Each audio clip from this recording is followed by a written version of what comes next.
haba ng panahon na ginagawa nila yung census. Sa oras na ito, dapat na konsensya na si David. Pero nag-prevail yung kayabangan niya hanggang sa matapos yung census. Ano yung punto? Ipinapakita sa atin ang eksena ni David na kahit yung mga makajos na tao, the moment na mawala yung pagtitiwala nila sa ating Panginoon, dito sila nagkakasala. Who would have thought na sa lahat ng tao si David pa ay mawawala ng tiwala sa ating Panginoon? Sinulat niya sa kanyang kanta, Psalms 20 verse 7, "Some trust in chariots, some in horses, but we will remember the name of the Lord our God."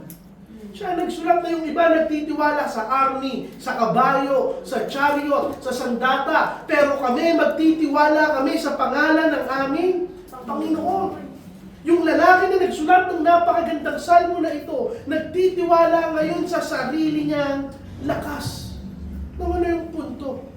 Pride blinds us. Binubulag tayo ng ating pride. Yung pride natin, tinutulak tayong kalimutan kung kanino talaga nanggagaling yung pagkapanalo natin sa ating buhay. Yung pride, itutulak niya na kunin yung credit sa ating Panginoon. That I am the one who wins. No, kapatid, ito yung application sa bawat isa. Yung kasalanan ng pride at ng kayabangan, hindi yan laging maingay. Hindi yan laging nakikita. Minsan nakatago yan at dinidisguise yan ng mga Kristiyano as wisdom, as success, as dreams, as ambitions. Pero ito yung katotohanan. The moment na sukatin mo, yung worth mo, yung confidence mo, yung ministry mo, apart from God, diyan nagsisimula ang kayabangan. At katulad ni David, binibilang mo na yung tao. Gumagawa ka ng census sa iyong buhay.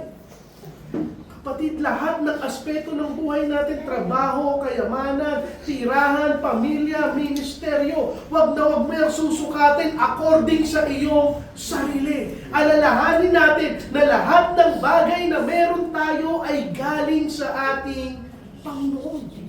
Yung totoong seguridad, hindi yan nakasalalay sa kung ano yung mabibilang mo sa buhay mo. Dahil kahit gaano karami ang meron ka, ano pa man yan, nauubos yan. But you can count to the God na nagbigay sa iyo ng lahat ng bagay